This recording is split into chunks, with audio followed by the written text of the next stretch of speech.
When real estate decisions are important, and when are they not? Call Cindy Zimmerman.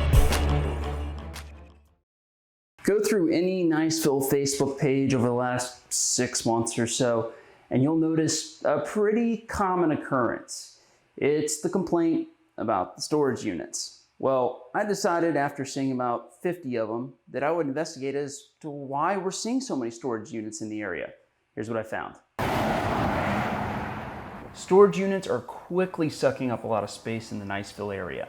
Just a quick Google search will show you that there are 18 different places for you to store your stuff between Niceville, Valparaiso, and Blue Water Bay. But the question remains, why? According to the Commercial Property Executive, a bunch of industry experts, most storage unit markets, think big cities, are completely saturated with storage unit places.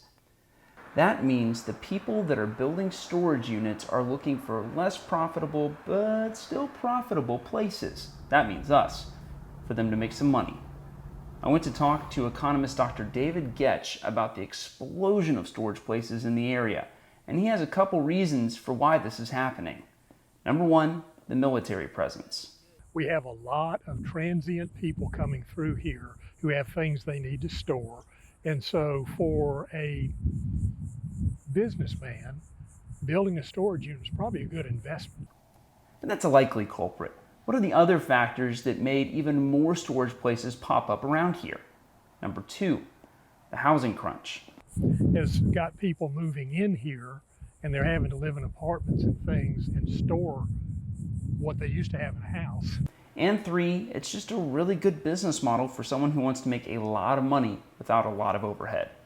If you have dependable renters, then it's a cash cow. Hire one person to answer the phone, very little maintenance, and the people that do the renting do their own work. They come and go and they bring their things to store and they take them out and so forth. So it can be a good investment for an individual businessman. But what's good for the owner of storage units isn't necessarily so great for the rest of the community. From an economic development point of view, it's very marginal. It does very little. It creates a few construction jobs temporarily while the building is being built. Once it's built, those go away.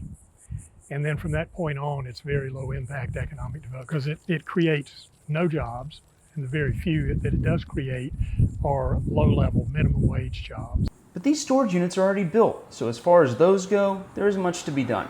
But changes can be made going forward to reduce the number of storage places coming into the area. City councils have the right to restrict the type of commercial activity they allow in an area by codifying particular rules or densities into city zoning ordinances. That has to be taken up for a vote by the City Council. Alternatively, the City Council can use enticements like tax breaks for businesses that come into the city or are started by people like you and me. Long story short, they're going to keep building storage units as long as they're one, profitable, and two, within zoning ordinances here in the city of Niceville's code.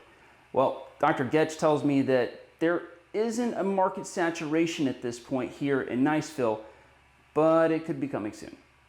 I'm Christopher Saul, and this is Get the Coast.